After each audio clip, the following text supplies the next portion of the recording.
اعوذ باللہ من الشیطان الرجیم بسم اللہ الرحمن الرحیم قل للمؤمنین یغضوا من ابصارهم ويحفظوا فروجهم ذلك ازکى لهم ان اللہ خبیر بما یصنعون۔ ٹھیک ہے، عفت و حیا ایک اچھے معاشرے کے لیے پاکیزہ ہونا، حیا والا معاشرہ ہونا، عفت والا معاشرہ ہونا بڑی اہمیت رکھتا۔ تو اس صورت کے اکثر احکام اسی سے متعلق۔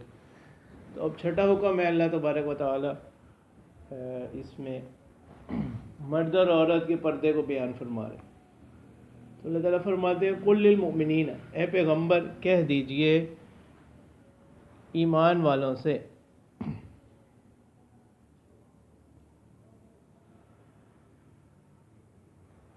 یغضوا من ابصارہم، کہ اپنی نگاہوں کو پست رکھیں۔ غضہ وضو کے معنی کم کرنے کے، پست کرنے کے، جھکا لینے کے۔ مطلب یہ ہے کہ جن چیزوں کے دیکھنے سے اللہ تعالیٰ نے منع کیا ہے ان چیزوں سے اپنی نگاہوں کو کیا کر پھیر لیں۔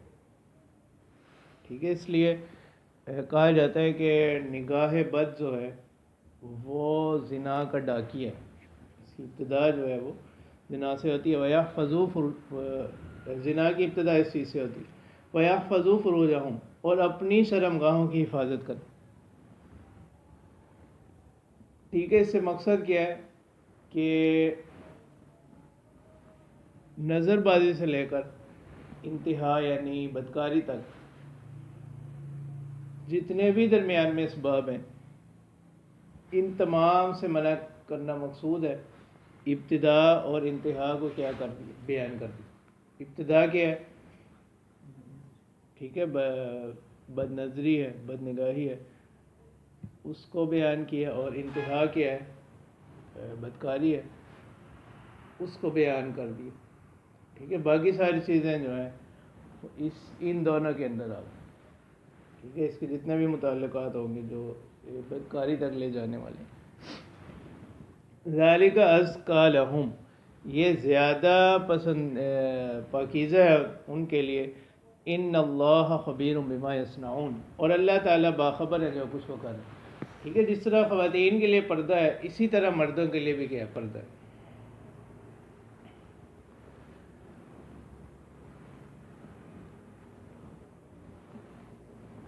ٹھیک ہے، مردوں کو حکم دیا گیا کہ وہ اپنی نگاہوں کو کیا رکھیں؟ پست رکھیں، جھکائے رکھیں، اپنی شرمگاہوں کی حفاظت کریں، یعنی مطلب کسی غلط جگہ پر ان کو استعمال نہ کریں۔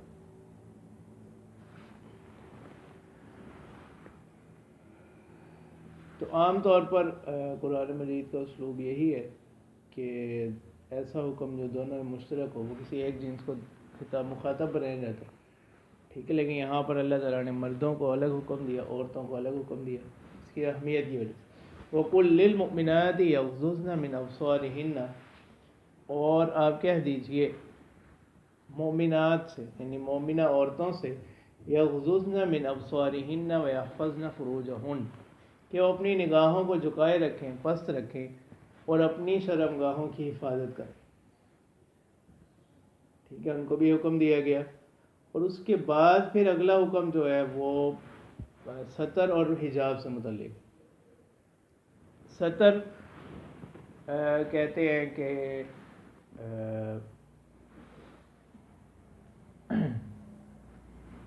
ستر وہ حصہ کہ جس کو ہر حال میں ڈھانپنا کیا ہے ضروری، مرد یا عورت کا وہ حصہ جس کو ہر حال میں چھپانا کیا ہے ضروری۔ یہ اس کو آپ یوں بھی کہہ سکتے ہیں کہ کم از کم جسم کا اتنا حصہ ڈھانپنا کہ اس کا ضروری ہونا، جس سے نماز کیا ہو سکے درست ہو، اس کو ستر کہتے ہیں۔ ٹھیک ہے، جیسے مرد کا ہے وہ اس کا ناف سے لے کر گھٹنا تک، اور عورت کا ستر کیا ہے؟ اس کا سارا بدن مگر سوائے اس کے چہرے اور ہتھیلیاں، یہ ستر ہے عورت۔ کہ اس مطلب اگر اس کو بھی چھپانے کا حکم دیا جائے تو اس سے وہ کیا ہوگا، وہ ایک تنگی میں پڑ جائے گی۔ اگر شریعت کے جو احکام ہیں ان کی جو بنیاد ہے وہ یسر پر رکھی گئی، آسانی پر رکھی گئی. تو اصل میں زمانہ جاہلیت کے اندر جو مومنہ عورتوں کو جو پردے کا حکم دیا گیا، تو یہ کوئی ان کو جیسے آج کل یا تصور دیا جاتا ہے تو پردے کا حکم کوئی قید کرنے کے لیے، کوئی بند کرنے کے لیے نہیں، ٹھیک ہے، بلکہ یہ ایک اعزاز کے طور پر، مسلمان عورت کے اعزاز کے طور پر ہے، تاکہ وہ ان کے ساتھ کوئی کسی قسم کی، یعنی ان کو کسی غلط رویے کا، نامناسب رویے کا سامنا نہ کرنا پڑے. ٹھیک ہے، وہ باقی ہمارے معاشرے کی جہالت کی وجہ سے اس کو جو مرضی نام دے. اصل حکمت جو ہے نا اس کی ہے، اور یعنی بہت سی حکمتوں میں سے ایک حکمت یہ بھی ہے کہ تاکہ کوئی ایسی خواتین کو کیا نہ کرے، تکلیف نہ پہنچے. وَلَا يُبْدِينَ زِينَتَهُنَّ إِلَّا مَا ظَهَرَ مِنْهَا وَلْيَضْرِبْنَ بِخُمُرِهِنَّ عَلَى جُيُوبِهِنَّ، اور اپنی زینت کو ظاہر نہ کریں، یعنی جو چیزیں چھپانے کی ہیں نا، جن کو چھپانے کا اللہ تعالیٰ نے حکم دے دیا، اب ان کو کیا نہ کریں، ظاہر نہ کریں. تو جمہور مفسرین نے یہاں زینت سے محل زینت مراد لی ہے. محل زینت سے مراد عمدہ کپڑے ہو گئے، ٹھیک ہے، اور زیورات وغیرہ. اور زینت کی تفسیر میں بھی کیا گیا کہ مطلب ایک مناسب حیت کا لباس ہو کہ جس سے اس کے جو جسمانی اعضاء ہیں وہ ظاہر نہ ہو. یہ بھی زینت کی تفسیر میں الا ما ظہر منہا، مگر جو اس میں سے ظاہر ہو جائے. مطلب کیا ہے کہ اب اس نے اپنے جسم کو چھپانا ہے تو اب اس کے کپڑے کیا ہیں وہ تو ظاہر ہوں گے، ایک تفسیر اس کی ہے. اور الا ما ظہرہ کا استثناء جو ہے حضرت عبداللہ بن مسعود رضی اللہ تعالیٰ عنہ فرماتے ہیں کہ اوپر کے کپڑے، اور حضرت عبداللہ بن عباس رضی اللہ تعالیٰ عنہ وہ فرماتے ہیں کہ اس سے ہتھیلیاں اور چہرہ مراد، مطلب وہ اپنے سارے جسم کو چھپائے مگر جو اس میں سے کیا ہو جائے، ظاہر ہو جائے.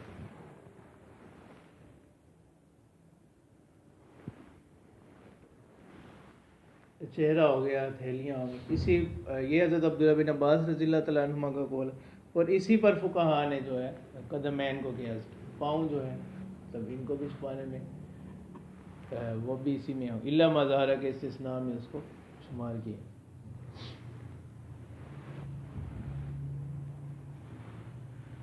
باقی چہرہ، ہتھیلیاں اور پاؤں، یہ تین چیزیں یہ پردے کے حکم میں داخل ہیں یا نہیں. ٹھیک ہے، یہ مسئلہ جو ہے یہ فقہائے امت کے درمیان مختلف ہی رہا ہے، اور یہ عہد صحابہ سے چلا آ رہا ہے. اور کہ چہرہ جو ہے وہ مطلب حجاب میں داخل ہوگا یا نہیں ہوگا. سطر میں تو داخل نہیں ہے، حجاب میں یہ داخل ہے یا نہیں ہے. اور البتہ اس پر سب کا اتفاق ہے کہ اگر اندیشہ فتنہ ہو پھر اس کا چھپانا بھی ضروری ہو. وہ فقہا جو اس کے چھپانے کے قائل نہیں بھی ہیں فتنہ کے وقت میں، وہ بھی اس کے قائل ہیں کہ فتنے کا اندیشہ ہو تو پھر اس کو چھپانا ضروری ہے.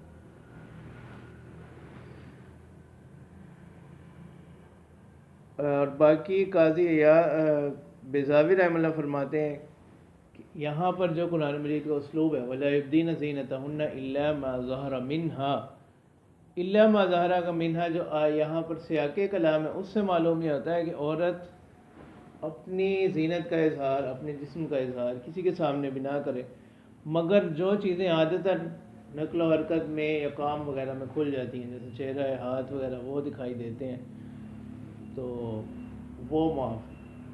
لیکن وہ فرماتے ہیں ابھی صرف اس کی جہت سے معاف ہے کہ اگر اس سے کوئی ایسا ہاتھ نظر آ گیا، چہرہ نظر آ گیا وہ، لیکن وہ کہتے ہیں جیسے دوسرا پہلو ہے وہ یہ کہ کسی اور کو اجازت ہے اس کو دیکھنے کی، یہ پھر بھی نہیں.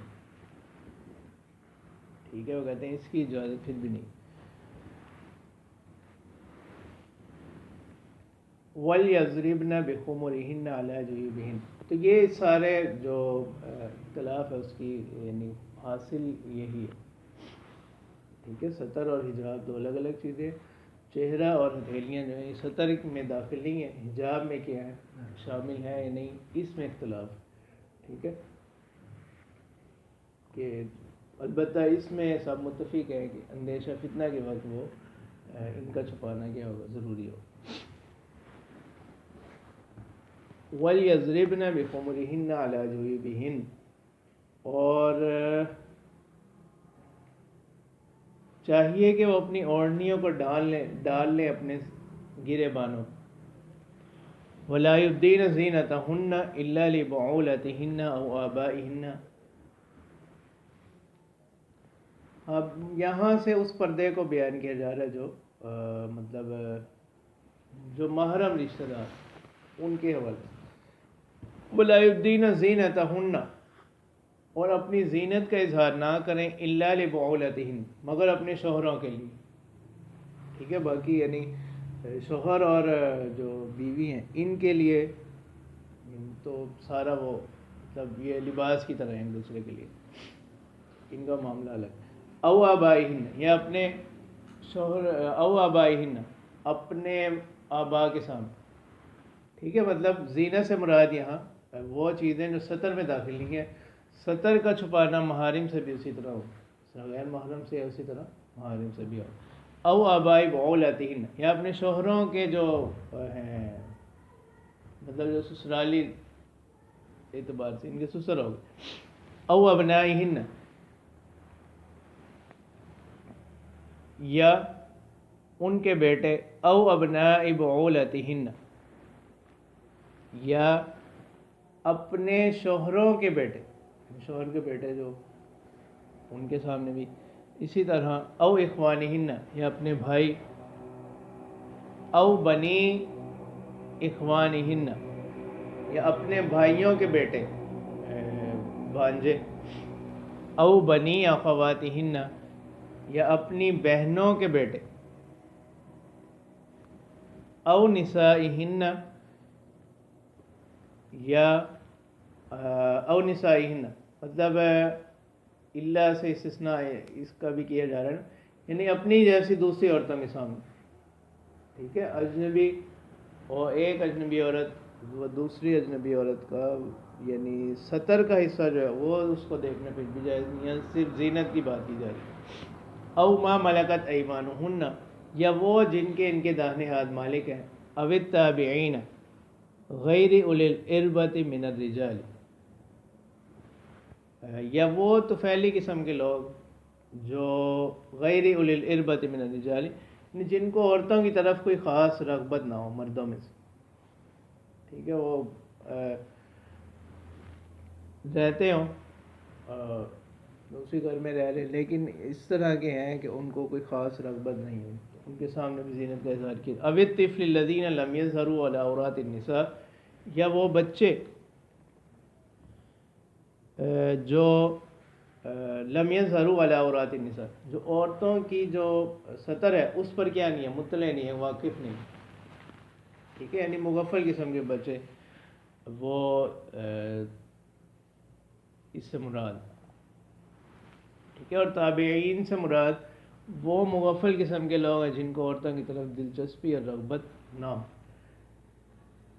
اور اسی طرح وہ بچے جو مطلب عورت کی جو زینت وغیرہ کی چیزیں ہیں ان پر ابھی واقف نہ ہو ان چیزوں سے. ٹھیک ہے، اگر وہ ان چیزوں کے بارے میں ان کو معلوم ہو پھر وہ بھی کس کے حکم میں ہو جائیں گے، اجنبی مرد کے حکم میں ہو جائیں گے.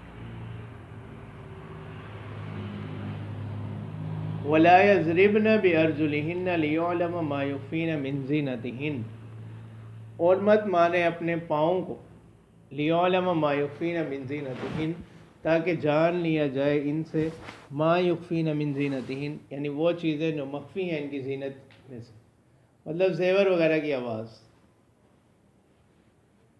ایک تو ہے نا کہ اس طرح کا زیور پہننا جس کی آواز ہو، اس کی ممانعت. ایک ویسے کوئی زیور ایسا ہے اس کی آواز نہیں ہے لیکن کسی چیز سے لگ کر آواز پیدا ہوگی، وہ اور بات.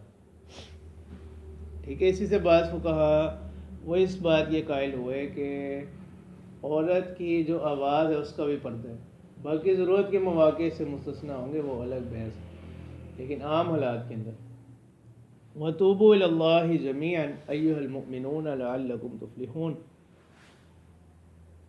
اور اللہ تعالیٰ کی طرف رجوع کرو اے مومنین کی جماعت تاکہ تم لوگ کامیاب ہو. یعنی اصل جو چیز ہے ان احکام پر عمل کرنے کے لیے جو بندے کو ابھارے گی وہ کیا ہے؟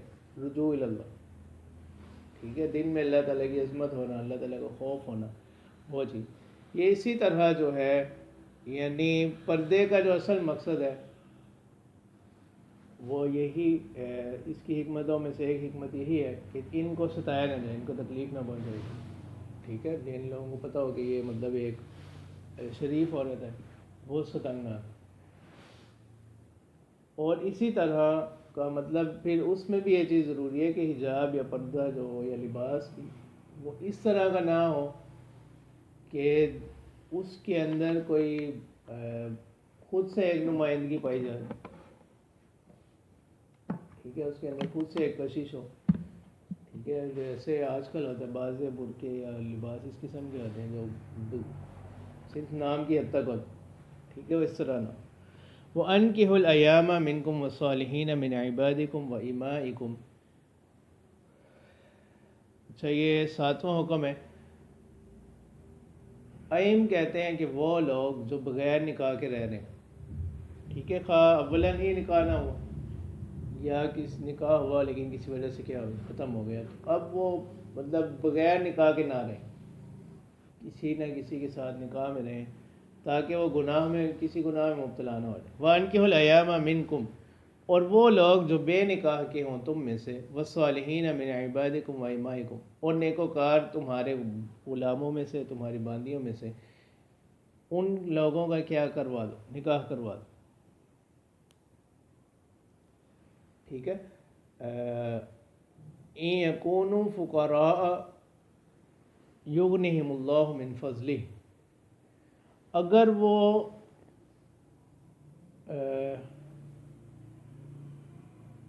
وہ لوگ تنگ دست ہوں تو اس نکاح کی برکت سے اللہ تعالیٰ کیا کر دیں، ان کو غنی کر دیں، یعنی ان کے معاملات میں وسعت پیدا کر دیں گے، جیسا کہ ہوتا بھی ہے بسا اوقات. واللہ واسع علیم، اور اللہ تعالیٰ وسعت والے جاننے والے. ٹھیک ہے، البتہ اس میں یہ ہے چونکہ ہمارا جو زمانہ ہے پھر اس زمانے کے اندر یعنی توکل کی بھی وہ کیفیت وہ حالات نہیں ہیں، تو اس لیے بہتر یہ ہے کہ انسان پہلے جو ہے وہ کیا کرے، مطلب تعلیم حاصل کرے، پھر وہ معاش کا کوئی ذریعہ کوئی سبب پیدا کرے، اس کے بعد پھر وہ کیا کرے، نکاح کرے، تاکہ وہ کسی مطلب ذہنی الجھنوں کا شکار نہ ہو. وَلْيَسْتَعْفِفِ الَّذِينَ لَا يَجِدُونَ نِكَاحًا حَتَّى يُغْنِيَهُمُ اللَّهُ مِنْ فَضْلِهِ، اور چاہیے کہ یعنی ضبط رکھیں، قابو میں رکھیں، یعنی اپنے آپ پر ضبط رکھیں، اپنے آپ کو روکے رکھیں وہ لوگ لا یجدون نکاحا، یعنی جو نکاح کی ابھی وسعت نہیں پاتے. ٹھیک ہے، اب اس میں دو چیزیں، ایک تو نکاح کی وسعت ہے کہ بندہ یعنی جسمانی طور پر اس میں کوئی عیب نہیں ہے، کوئی بیماری نہیں، لیکن وہ دوسری طرف وہ نان نفقے کی قدرت نہیں رکھتا. ٹھیک ہے، تو وہ لوگ مراد حتیٰ یغنیہم اللہ من فضلہ، یہاں تک کہ اللہ تعالیٰ ان کو مطلب غنی کر دیں اپنے فضل سے. باقی ان آیات کے اسلوب سے معلوم ہوا کہ وہ شخص بہتر یہ ہے کہ نکاح جو ہے نا وہ ولی کروائے. ٹھیک ہے، کسی بھی لڑکے یا لڑکی کا نکاح جو ہے وہ اس کا ولی کرے. البتہ اگر کوئی اپنی مرضی سے نکاح کر لے یعنی عاقل بالغ، تو وہ نکاح کیا ہو جائے گا، منعقد ہو جائے گا، درست ہو جائے گا، لیکن پسندیدہ نہیں ہے. جن لوگوں کے ہاں اس کی اجازت بھی ہے ان لوگوں کے ہاں بھی یہ پسندیدہ طریقہ کار نہیں ہے. یعنی پسندیدہ اور ایک شرافت والا طریقہ کار یہی ہے کہ ولی کے ذریعے سے کیا کی، یعنی ولی نکاح کروائے. ٹھیک ہے، پھر اب ولی کے لیے ضروری ہے کہ وہ اس میں ان کی یعنی جو لڑکا ہے لڑکی ہیں ان کی پسند ناپسند کا خیال رکھے، کیونکہ بہرحال زندگی جو ہے وہ انہوں نے کیا کرنی ہوتی ہے، گزارنی ہوتی ہے.